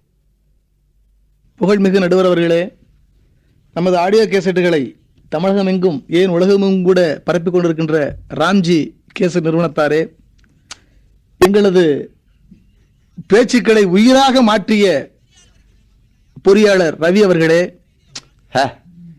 முக்கியமான பாயிண்ட போடியா. அந்த கம்பெனி இல்லாட்டி நம்ம வெறும் கம்பெனி ஆயிரோம்ல. என் பேச்சை கொஞ்சம் நல்லா பதிவு பண்றதுக்காக அப்படி ஒரு பிட்டு. எங்களது ரசிக பெருமக்களே, உங்களுக்கு எங்களது குழுவினுடைய பணிவான வணக்கங்களை தெரிவித்துக் கொள்கிறோம். நடுவர் அவர்களே, ஏதாவது ஒரு காரியம் ஆரம்பிக்கிறோம்னா ஒரு கடவுள் வணக்கத்தோட ஒரு இறை வழிபாட்டோட ஆரம்பிக்கிறது வழக்கம் நம்முடைய தமிழ்நாட்டில். அப்படி ஆரம்பிச்சு தானே ஓஞ்சு போயிட்டாங்க. இப்ப அதே மாதிரியாக நானும் எங்களுடைய அந்த அணிக்கு ஒரு இறை வணக்க பாடலோட ஆரம்பிக்கலாம்னு நினைக்கிறேன். அன்பே சரணம், அழகே சரணம், ஆருயிரே சரணம், ககர முதல எழுத்தெல்லாம் காதல் தானே பகவான் நமக்கு, கற்க கசடர கல்கி குமுதம் கற்றவின் விற்க பாதி விலைக்கே, கார்த்திகா கனகா ரேகா கௌதமி நக்மா. அப்படி போட அருவாளன் எங்கேயா முக்கிய புள்ளிய கொண்டு வராம விட்டியான்னு பார்த்தேன் நான். நடுவர் அவர்களே, நக்மாவை யார் யாரோ அப்படிங்கிறப்ப நான் ஒரு பாட்டிலோட எனக்கு கூடாதா? மீதியை படிச்சு முடி. ரூபினி ரஞ்சினி ரோகிணி சித்தாரா ஈடு இல்லை உமக்கு. எத்தனை நாளாயா உட்காந்து இதை மனப்பாடம் பண்ண? நடுவர் அவர்களே, திரைப்படங்கள் வந்து சமுதாயத்தை சீர்படுத்துச்சா, அப்ப என்ன சீர்படுத்துச்சு, அப்ப மனப்பாடம் பண்ண பாட்டு. எங்க அண்ணன் வெண்மணி வந்தார், எழுச்சி கவிஞர் வெண்மணி, கனல் வரிகள் தந்த எங்க அண்ணன் வெண்மணி அண்ணன் அவர்களே, ஏன் தான் இப்படி சீரழிஞ்சு போனீங்கன்னு எனக்கு தெரியல. அவர் சொல்றாரு, ஒரு மிக அருமையான ஒரு காரணம் சொல்றாரு. 56 ஆண்டுகள் தான் தமிழ்நாட்டுக்குள்ள சினிமா வந்து ஆச்சு, உலகத்துல 100 ஆண்டுகள் தான் ஆச்சு. அதுக்கு முன்னாடி என்ன உலகத்திலையும் இந்தியாவிலையும் தேனாரும் பாலாரும் ஓடி ஓரத்தில் நின்று டப்பா வேலி மோதா குடிச்சுக்கிட்டு இருந்தாங்கன்னு ஒரு கேள்வியை கேட்டார். அண்ணே, நல்லா ஒரு புத்திசாலியா நினைச்சுக்கிட்டு இருக்கு, நீங்க இப்படி போகக்கூடாது, தடமாறி போகக்கூடாது. இன்றைக்கு 56 ஆண்டுகளுக்கு இந்தியாவில் திரைப்படம் வந்துச்சு, அது என்ன செஞ்சிருக்கு அப்படிங்கிறத ஆராய்ச்சி பண்றதுக்காக டாக்டர் சவிதா பாக்கரி என்று சொல்லக்கூடிய ஒரு ஆள் டெல்லியில இருந்து ஒரு யூனிவர்சிட்டியில ஒரு ஆராய்ச்சி பண்ணார். என்ன பண்ணாருன்னா, 56 ஆண்டுகளுக்கு சினிமா வந்த ஆட்சி இந்தியாவில் ஏதாவது மாற்றங்களை உண்டு பண்ணி இருக்கிறதா என்று ஆராய்ச்சி பண்ணார். அப்படி ஆராய்ச்சி பண்ண பிறகு அவர் கடைசியில் தன்னுடைய கட்டுரையினுடைய முடிப்பில் அவர் என்ன சொன்னார்னா, இந்த 56 ஆண்டுகள் சினிமா வந்த பிறகுதான் இந்தியாவில் கொலை, கொள்ளை, கற்பழிப்பு, பாலியல் குற்றங்கள் கூடியிருக்கின்றன என்ற அந்த கருத்தை சொன்ன கருத்தை தினமணி பத்திரிகையானது ஜூன் மாதம் 7ஆம் தேதி பத்திரிகையானது மிக அருமையாக எழுதியிருக்கிறது. அதை தங்களுடைய பார்வைக்கு வைக்கின்றேன். இதுக்குத்தான் இந்த வக்கீல்களை பேச கூட்டு வரக்கூடாதுங்க. இங்கேயும் கோர்ட்டு மாதிரி சாட்சியை கொண்டு வந்துகிட்டு இருக்காரு. நடுவர் அவர்களே, அண்ணன் போன்ற ஆளுகட்டையும் மூரா போன்ற அந்த ஆளுகட்டையும் பேசணும்னா சற்று வித்தியாசமா பேசினாத்தான் நானும் முல்லை அவர்களும் ஜெயிக்க முடியும். அல்லனா உங்களை எங்களை வேற மாதிரி ஆய் கொண்டு போட்டுருவாங்க. அப்புறம் இன்னொன்னு சொன்னாரு, சாயங்கால நேரத்து சந்தோஷமா பொழுதுபோக்கா. எது பொழுதுபோக்கு? இன்றைக்கு மாணவர்களும் இளைஞர்களும் எந்த திசையில் போய் கொண்டிருக்கிறார்கள்? 5 ரூபாய் டிக்கெட்டை 50 ரூபாய் கொடுத்து வாங்கிட்டு இருக்கிறான். அதாவது பரவாயில்லை மன்னிச்சா கூட இன்றைக்கு பொழுதுபோக்கு என்ற பெயரிலே பொழுதையே போக்கி கொண்டிருக்கிறார்கள். அதைத்தான் நாங்கள் வருத்தப்பட்டு சொல்லிக் கொண்டிருக்கிறோம். குறிப்பா இன்னைக்கு ஒரு உதாரணத்துக்கு சின்ன கணக்கு போட்டு பார்ப்போமே. மதுரையில் இன்னைக்கு சற்றேறக்குறை 20 அரங்குகள், திரையரங்குகள் இருக்கின்றன. இந்த 20 தியேட்டர்ல என் கணக்கு போட்டா ஒரு நாளைக்கு 3 ஷோ ஓடுது. அப்ப 60 ஷோ ஓடுது ஒரு நாளைக்கு. ஒரு ஷோவா 1000 பேர் பார்த்தா 60 ஷோவுக்கு 6000 பேர் ஆச்சு. ஒரு ஷோவுக்கு 3 மணி நேரம் சொன்னா ஒரு நாளைக்கு மதுரையில மட்டும் வேஸ்ட் ஆகக்கூடிய மணிகள் 1,80,000 மணிகள் இன்றைக்கு மதுரையில் மட்டுமே வீணடிக்கப்பட்டு கொண்டிருக்கிறது. இதான் பொழுதுபோக்கு? வளரக்கூடிய இந்தியாவில் இதான் பொருளாதாரத்தை உயர்த்தக்கூடிய தன்மை? இதைத்தான் நாங்க கேட்டோம்னா அவங்க வேற மாதிரி ஒரு காரணத்தை திசை திருப்பி போட்டு போய்கிட்டு இருக்கிறாங்க. அப்புறம் இன்னொன்னு சொன்னார் எங்களுடைய பாரத பிரதமர் நரசிம்மராவ் அவர்கள் ஜூன் மாதம் 25ஆம் தேதி இந்த ஆண்டு தான் சொன்னார், ஒரு அறிக்கை சொன்னார். திரைப்படங்களில் ஆபாசங்களும் கொலைகளும் கொள்ளைகளும் கற்பழிப்பு காட்சிகள் மிகுந்து வந்து விட்டன. தயவு செய்து சென்சார் போர்டு அவைகளை சற்று உன்னிப்பாக கவனித்து நல்ல தரமான படங்களை தங்களுடைய சுய உணர்வோடு வெளிவிட வேண்டும் என்று தன்னுடைய அறிக்கையிலே வெளிவிட்டார். அப்படி ஒருவேளை அது தவறினால் கடுமையான நடவடிக்கை எடுக்கப்படும் என்று சொன்னார். இந்த நடிகரும் நடிகைகளும் நம்முடைய ரசிகர் மக்களின் மேல் ஒரு உண்மையான பற்று வைத்திருந்தால் என்ன சொல்லி இருக்க வேண்டும்? பிரதமர் அவர்களே, நீங்கள் ஒன்றும் சொல்ல வேண்டியதில்லை, நாங்களே தரமான படங்களை ஆபாசம் இல்லாமல் எடுத்து தருகிறோம் என்று சொல்லி இருந்தால் இந்த நடிகர் நடிகைகளை முதலமைச்சர்களை என்ன பிரதமர்களாக ஏற்றுக்கொள்ள கூட நாங்கள் தயார். அவர்கள் என்ன சொன்னார்கள்? சென்னையிலே ஒரு போராட்டம் நடத்துகிறார்கள். என்ன போராட்டம்? நாங்க நடிக்கிறதே படம், அதை எடுக்கிறதே ஷூட்டிங், அதை பார்க்கிறது உங்க தலையெழுத்து என்று சென்சார் போர்டு அதிகமாக கை வைக்க கூடாது என்று ஒரு போராட்டம் நடத்தினார்களே, மறியல் போர். அதற்கு என்ன அர்த்தம் நடுவர்களே? அதைத்தான் நாங்க கேட்கிறோம். இப்படி நடிகர்களும் அந்த அரசியல்வாதிகளும் ஏதோ ஒரு திசையில் நம்மை திசை திருப்பி கொண்டிருக்கிறார்கள் என்றுதான் நாங்கள் சொல்லுகிறோம். அண்ணே வந்து சொன்னார், வேதம் புதிதை பத்தி சொன்னார். அண்ணே ரொம்ப நன்றினே, வேதம் புதிது வந்து ஜாதியை ஒழிச்சிருச்சுன்னு சொன்னார். வாழ்க அந்த படம், அதை எடுத்த பாரதிராஜாவும் வாழ்க. அந்த படத்துல சொல்லியிருப்பாங்க ஜாதியை ஒழிய வேண்டும் என்று. நல்ல கருத்து தான். தமிழக அரசு கூட ஒரு மிக அருமையான சட்டத்தை இன்றைக்கு போட்டிருக்கிறது.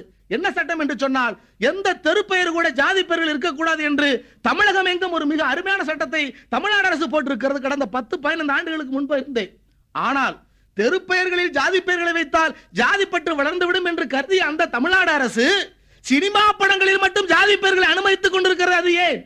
சின்ன கவுண்டர் பொண்ணா கக்கா, நரசிம்ம நாயக்கரு, மரவே, தேவர் மகன் என்று ஜாதிகளில் அவர்கள் படங்களை வெளியிடுவதற்கு காரணம் என்ன தெரியுமா அவர்களே? கடந்த 21 ஆண்டுகளாக 22 ஆண்டுகளாக சினிமா துறையில் சம்பந்தப்பட்டவர்கள் தான் முதலமைச்சராக வருகின்ற காரணத்தினால் நன்றி கடனாக அதை கண்டுக்காம இருக்கிறாங்க நான் நினைக்கிறேன். அடுத்து ஒரு படம் எடுக்க போறாங்க தெரியுமா? சொல்லுங்க, என்ன படம் நடுவர்களே? செட்டியார் மகளும் நாய்க்கர் மகனும் எடுக்க போறாங்க. அது ஒண்ணுதான் இப்ப குறைச்சலா இருந்துச்சு. அப்புறம் அண்ணே ஒண்ணு சொன்னார், தண்ணீர் படம் பார்த்தோன்னே திண்டுகளுக்கு தண்ணி வந்துருச்சு, போராடக்கூடிய உணர்வை கற்றுக் கொடுத்தது தண்ணீர் சொன்னார். வாழ்க. அப்படி ஒரு போராடக்கூடிய தன்மையை அந்த படம் கொடுத்திருந்தால் நாங்கள் படத்தை குறை சொல்ல நாங்கள் தயாராக இல்லை. ஆனால் இதே மாதிரியாக ருத்ரா படத்தை பார்த்து தான் கொள்ளையடித்தேன் என்று ஒருத்தன் பேட்டி கொடுத்தானே, ஞாபகம் இருக்கா? இல்ல உங்க திண்டுக்கலை வச்சு பேசுமே.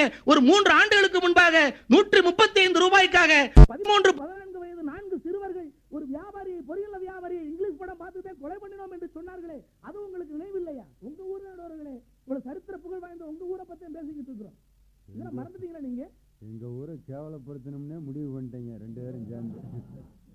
அப்புறம் இன்னொன்னு சொன்னார் எங்க அண்ணன், தொழில்நுட்பம் வளர்ந்திருக்கிறது, உலகளவிலே தமிழ்நாடு பேசப்படுகிறது, இந்தியா பேசப்படுகிறது. ஆகா, தொழில்நுட்பம் வளர்ந்திருந்தால், ரசிகனுடைய மனநிலை மாறி இருந்தால் நாங்கள் வரவேற்கிறோம். ஆனால் கருத்தம்மா, எங்களுடைய அணித்தலைவர் முல்லை அவர்கள் பேசுகின்ற பொழுது கருத்தம்மா ஓடலையே, கிழக்கு சீமையிலே ஓடலையே, சின்னத்தாய் ஓடலை என்று மிக வருத்தப்பட்டு பேசினார். உண்மைதான். ஆனால் இன்றைக்கு மதுரையிலே ஒரு படம் ஓடிக்கொண்டிருக்கிறது. கடந்த 75 நாட்களாக செடுக்ஷன் என்று சொல்லக்கூடிய பாடி கெமிஸ்ட்ரி என்ற ஒரு படமாம் 75 நாட்களுக்கு மேலாக ஓடிக்கொண்டிருக்கிறது.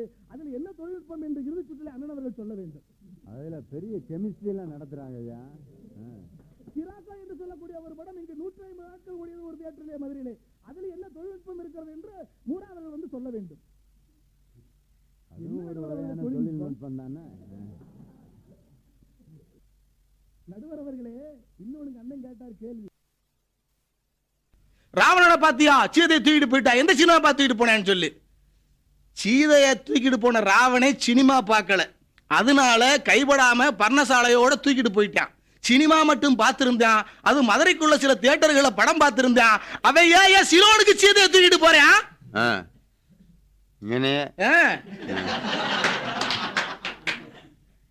அப்புறம் இங்க மூரா அவர் சொல்றார், இது ஒரு தொழிற்சாலை, 2000 பேர்களுக்கு மேலாக போஸ்ட் ஒட்டவில இருந்து ப்ரொடியூசர் வரைக்கும் லாபம் தரக்கூடிய ஒரு இண்டஸ்ட்ரி என்று சொன்னார். லாபம் தரக்கூடிய ஒரு தொழில் என்று சொன்னார். கள்ளச்சாராயம் காய்ச்சறது கூட ஆரம்ப காய்ச்சறதுல இருந்து டீப்புல உணர்ந்து விற்கிற வரைக்கும் ஒரு 200 பேத்துக்கு மேல கொடுக்குது. லாபகரமான தொழில். அதை ஒத்துக்க முடியுமா நீங்க? அதை ஒத்துக்கிட்டு தானே இருக்கிறேன். அப்படி போய்கிட்டு இருக்கீங்க, நடந்துட்டு தானே இருக்குது. அதைத்தான் நாங்கள் மோசம் என்று சொல்கிறோம் நடுவர்களே. அப்புறம் எங்க அண்ணன் ஒரு பாட சொன்னார், மனிதா மனிதா இன்னும் விழிகள் சிவந்தால் என்று மிக அருமையான பாட சொன்னேன் அண்ணே. அதே மாதிரி மிக அருமையா அணித்தலைவர் மிக அடிக்கடி ஒரு பாட்டு சொல்லுவாரு, மாங்கா 2 மாங்கா சந்தைக்கு வராத குண்டு மாங்கான்னு சொல்லி ஒரு பாட்டை சொல்லுவாரு. அதுவும் ஒரே ஆள் எழுதின பாட்டுத்தான். எப்படி போய்கிட்டு இருக்க பாருங்க தரம். அதைத்தான் நாங்க சொல்றோம். இன்றைக்கு சமுதாயத்தில் சீரழிவுகள் நடப்பதற்கு முழுமுதற் காரணமாக இந்த சினிமாக்கள் தான் இருக்கின்றன என்பதற்கு பல சான்றுகள் எடுத்து வைக்க முடியும் நடுவர்களே. இன்னைக்கு பெண்கள் ஓடி போயிடுறாங்க வீட்டை விட்டு. எதுக்கு ஓடி போயிடுறாங்க? சினிமா நடிக்கணும், இந்த பிரசாந்த கல்யாணம் முடிக்கணும்னு சொல்லி 3 பெண்கள் ஓடி போன கதையை நமக்கு தெரியும். இன்னைக்கு சென்னையிலே ஆட்டோ சங்கர்கள் உருவாவதற்கு காரணமே இந்த சினிமா மோகத்தால் பெண்கள் ஓடி போவதான் காரணம் நடுவர்களே. அதுதான் உண்மைதான்.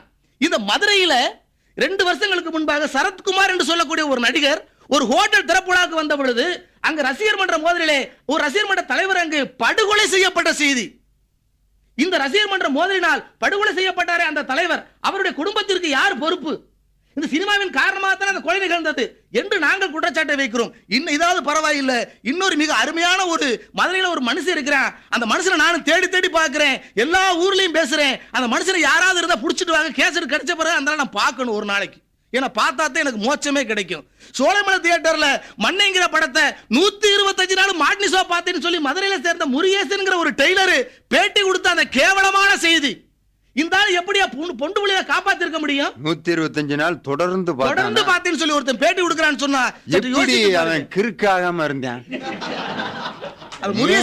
பார்த்தாலே மெண்டல் ஆயிருவாங்க. 125 நாள் பார்த்து நல்ல மனநிலையோட இருக்கான்னா உண்மையிலே பெரிய ஆச்சரியம் தான் ஐயா. இதாவது பரவாயில்ல நடுவர்களே. இன்னொருத்தன் சொல்றான், நாட்டுக்கு ஒரு நல்லவன்கிற திரைப்படம் சரியான நேரத்தில் வெளிவராவிட்டால் என்ன செய்ய போறீங்க? வைகை வெடிகுண்டை வைகை எக்ஸ்பிரஸ் வெடிகுண்டு வைத்து தகர்ப்பேன். நாட்டுக்கு ஒரு நல்லவன் பேரு வெடிகுண்டு வச்சு உடைக்கிறாங்க. இதை விட மோசமான ஆளுங்க மதுரை இன்னும் நிறைய பேர் இருக்கிறாங்க. ஒருத்தர் மதுரை பெரியார் பஸ் நிலையத்துக்கு 2 பேர் மன்னரடினோட வந்துட்டாங்க. எதுக்குடா வந்தீங்க? தீ குளிக்க போறேன். எதுக்குடா? வேலை இல்லையா? இல்ல விலைவாசி உயர்வை ஏத்து போராட போறியா? இல்லாட்டி மொழி போராட்டத்துல கலந்துக்கிற போறியா? எதுக்குடா தீ குளிக்க போற? இல்ல எங்களுடைய தலைவருடைய பாடலை இந்த ஒளியில கடந்த 2 வாரமா போடாம இருக்காங்க, அதுக்காக தீ குளிக்க போறேன். அட பாவி, உன்னை பெத்து ஆளாக்கி வளர்த்து இவ்வளவு பெரிய ஆளாக்குன அந்த அப்பையாத்த சொல்ல கேட்காம வேற எந்த இந்தியாவுக்குமே எந்த இதுக்கும் பயன்படாம ஒரு நடிகருடைய பாடலை ஒளியில போடலைங்கிறதுக்காக தீ குளிக்க போறானே இந்த சமுதாயம், இளைஞர் சமுதாயம் எவ்வளவு கீழான திசையில் பயணப்பட்டுக் கொண்டிருக்கிறது என்பதை சற்று சிந்திக்க வேண்டும். அவனெல்லாம் கூப்பிட்டு ஊத்தி விட்டு கொளுத்தி விட்டுறணும்யா. அதை செய்ய அவனா அந்த வேலையை செய்ய விடக்கூடாது.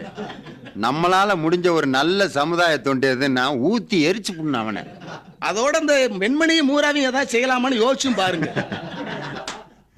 அப்புறம் இன்னொரு முக்கியமான விஷயம், அவர் எங்களுடைய மூரா பேசுகின்ற பொழுது மிக அருமையாக சொன்னார். அப்படியே மக்களை சற்று மடைமாற்றம் செய்வதற்காக, அவருடைய பழுவிலிருந்து சற்று வெளியே கொண்டு வருவதற்காக, இந்த எமோஷனல் டைவர்ஷன் என்று சொல்லுவோமே, அதற்காக இந்த திரைப்படங்கள் பயன்படுகிறது என்று சொன்னார். நானும் ஒத்துக்கொள்கிறேன். மடைமாற்றம் செய்வதற்காக, நம்மளுடைய புத்தியை மழுங்கடிப்பதற்காக திரைப்படங்கள் பயன்பட்டுக் கொண்டிருக்கிறது. அதற்கு ஒரே ஒரு சான்றை என்னால் சொல்ல முடியும். நடுவர் அவர்களே, ஒரு வீட்டுல 15 ரூபாய்க்கு எலக்ட்ரிக் பில் கட்டாம விட்டு பாருங்க, 16ஆம் தேதி பீச பண்ணிட்டு போயிருவாங்க. 15 ரூபாய்க்கு பீச பிடிக்கிட்டு போற கவர்மெண்ட் இந்த கவர்மெண்ட். வீட்டு வரி 30 ரூபாய் கட்டலைன்னு சொன்னா அண்டாவை தூக்கிட்டு போற கவர்மெண்ட் இந்த கவர்மெண்ட். நீங்க 6 மாசத்துக்கு ஒரு தொழில் வரி கட்டலைன்னு சொன்னா 1ஆம் தேதி சம்பளம் கொடுக்காத இந்த கவர்மெண்ட். பாராளுமன்றத்தில் அறிக்கை வாசிக்கிறாங்க. என்ன வாசிக்கிறாங்க? இந்த நடிகை 60 லட்சம் ரூபாய் வரிப்பாக்கி, இந்த நடிகை 40 லட்சம் ரூபாய் வரிப்பாக்கி, இந்த நடிகை 1 கோடி ரூபாய் வரிப்பாக்கின்னு சொல்லி அறிக்கை மட்டும் வாசித்துக் கொண்டிருக்கிறார்கள் இந்த அரசியல்வாதிகள், இந்த மந்திரிகள். நான் கேட்கிறேன், இந்த நடிகையோ நடிகரோ வரிப்பாக்கி கட்டிய பிறகுதான் நடிக்க வேண்டும் என்று சட்டம் போடக்கூடாதா? இல்லை சட்டம் போட முடியாதா? என்ன நடுவர்களே விளையாட்டு? ஏன் இவர்கள் அந்த நடிகரும் நடிகையும் தேவை என்று வைத்திருக்கிறார்கள் என்று சொன்னால், நம்மை மழுங்கடிப்பதற்காக, நம்மை சிந்திக்க விடாமல் வைத்திருப்பதற்காக, அவர்களுக்கு இந்த சினிமா நடிகருடைய தயவு தேவைப்படுகின்ற காரணத்தினால் தான் இன்னும் அவர்களை கை வைக்காமல் இருக்கிறார் என்பது என்னுடைய ஆணித்தரமான குற்றச்சாட்டு. நடுவர்களே, இன்னும் சற்று ஆழமாக சிந்தித்து பார்த்தோமானால், இந்த சென்சார் போர்டு என்று சொல்லக்கூடிய ஒன்று, இந்த ப்ரொடியூசர் என்று சொல்லக்கூடியவர்களோடு சேர்ந்து என்னென்ன கேவலமான காரியங்கள் ஈடுபட்டுக் கொண்டிருக்கார் என்பதற்கு ஒரே ஒரு சான்று வைகாசி பிறந்தாச்சுங்கிற படத்தை பாருங்க தெரியும். வைகாசி பிறந்தாச்சுங்கிற படத்துல ஒரு 400-500 மாணவ மாணவிகளுக்கு மத்தியில, ஒரு 20-30 ஆசிரியர்களுக்கு மத்தியில, ஒரு சுதந்திர தினத்தன்னைக்கு கொடியேற்ற நாள் அன்னைக்கு ஒரு பொண்ணு 11ஆவது படிக்கிற பொண்ணு ஒரு 11ஆவது படிக்கிற பையனோடு சேர்ந்து கட்டிப்பிடித்து முத்தம் கொடுப்பது போன்ற காட்சியை அந்த படத்தில் வைத்திருக்கிறார்களே, அதையும் இந்த கேடுகட்ட சென்சார் போர்டு அனுமதித்திருக்கிறது.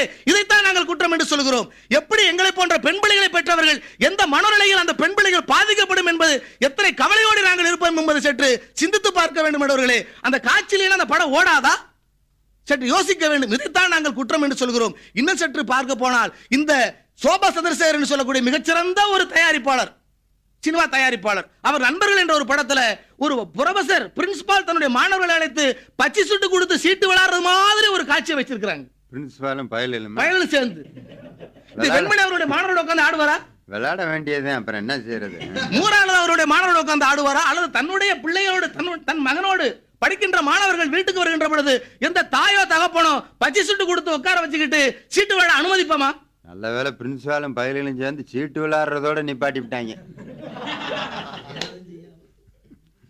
இதே மதுரையிலே இன்னொரு சான்று. மதுரை பெரிய ராஜாஜி மருத்துவமனையிலே ஒரு 4-5 ஆண்டுகளுக்கு முன்பாக இன்றைக்கு இந்தியா பத்திரிகையினுடைய ஆசிரியர் இருக்கக்கூடிய வாசந்தி என்று சொல்லக்கூடியவர்கள் ஒரு கணக்கெடுப்பு எடுத்தார். என்ன கணக்கெடுப்பு? ஒரு ஆண்டு முழுவதும் எடுத்தார். கருக்கலைப்பிற்கு வந்த கல்யாணமாகாத கன்னி பெண்கள் 600 பேர்களை அவர் கணக்கெடுத்தார்.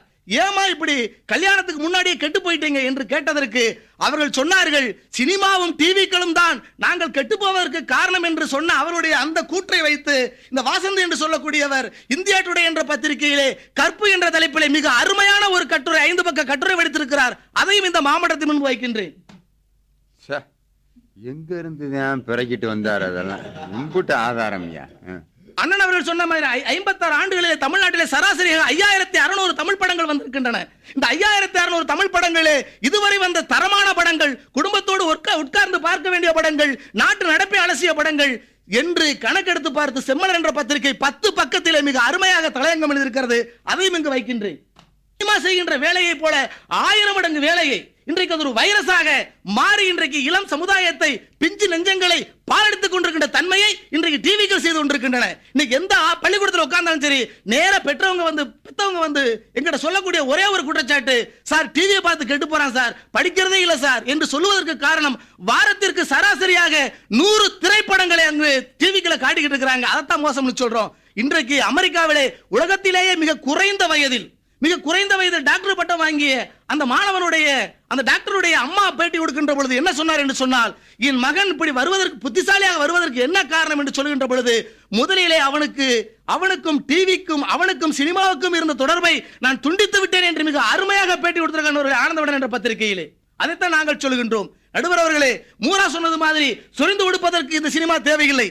அண்ணன் வெண்மணி அவர்கள் சொல்லுகின்ற மாதிரி வேறு மாதிரியான சால்ஜாப்புக்கெல்லாம் நாங்கள் வர தயாராக இல்லை. எங்களுடைய அனைத்தலைவர் மிக அருமையான ஒரு குற்றச்சாட்டை வைத்தார். கலாச்சார சீரழிவு, அரசியல் சீரழிவு, பொருளாதார சீரழிவு, அனைத்திற்கும் காரணம் இந்த சினிமாக்கள் தான். மைக் ஜாக்சன் போன்றவர்கள் வெளிநாட்டு டிவிக்கள் மூலமாக, வெளிநாட்டு டிசாண்டனாக்கள் மூலமாக எங்களுடைய தமிழ்நாட்டுக்குள்ளே வருகின்ற பொழுது என்னுடைய மகளோடும் என்னுடைய மனைவியோடும் என்னுடைய தாயோடும் உட்கார்ந்து கொண்டு அந்த கேடுகட்ட ராஸ்கல் ஜிப்பை காட்டி காண்பிக்கின்ற அந்த கேடுகட்ட கலாச்சாரம் எங்களுக்கு தேவையில்லை. அதைத்தான் நாங்கள் வன்மையாக கண்டிக்கிறோம். நடுவர்களே, இந்த மாதிரியான கேடுகட்ட கலாச்சாரம் இருக்கின்ற வரையில் தமிழ்நாடு உருப்படாது, இந்தியா உருப்படாது.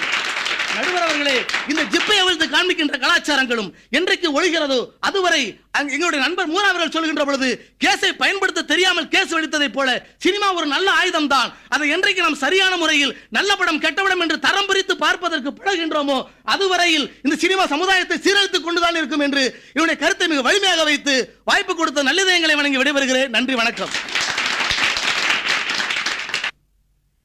பேராசிரியர் மாரிமுத்துக்கு இந்த கோபம் நியாயம்தான்.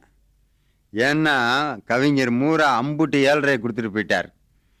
அதுக்கு பதில் சொல்லணும்னா இவ்வளவு கோபப்பட்டு சொல்லித்தான் ஆகணும். எவ்வளவு வேதனைப்பட்டாரு. ஏயா, பட தலைப்பு ஒன்று பத்தாதா இந்த சமுதாயத்தை ஒப்பேத்துறதுக்கு? என்னையா தலைப்பே எவ்வளவு கேவலப்படுத்தி தலைப்பு எடுத்துக்கிட்டு இருக்காங்க. என்ன தலைப்பு பார்த்தீங்கன்னா, ரிக்ஷா மாமான்னு ஒரு படம், நீ விட்டா டயர் வண்டி சித்தப்பான்னு அடுத்த படம் எடுப்பான் போல இருக்கு. இந்த மாதிரி படம்.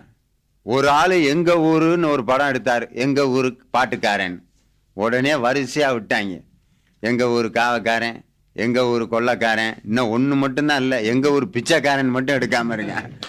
பட தலைப்பை பாரு. இன்னொருத்தர் சின்ன தம்பின்னு எடுத்தாரு, அது வெற்றியாச்சு. உடனே சின்ன கவுண்டரு, சின்ன தாய், அப்புறம் சின்ன கிழவன், அப்புறம் சின்ன கிழவி, அப்புறம் சின்ன பொம்பளை, சின்ன ஆம்பளை. இனி வரிசையா விட போறேன். நீ எல்லாம் வரப்போற படத்தோட பேர்களை தான் இப்ப நான் சொல்லிக்கிட்டு இருக்கேன்.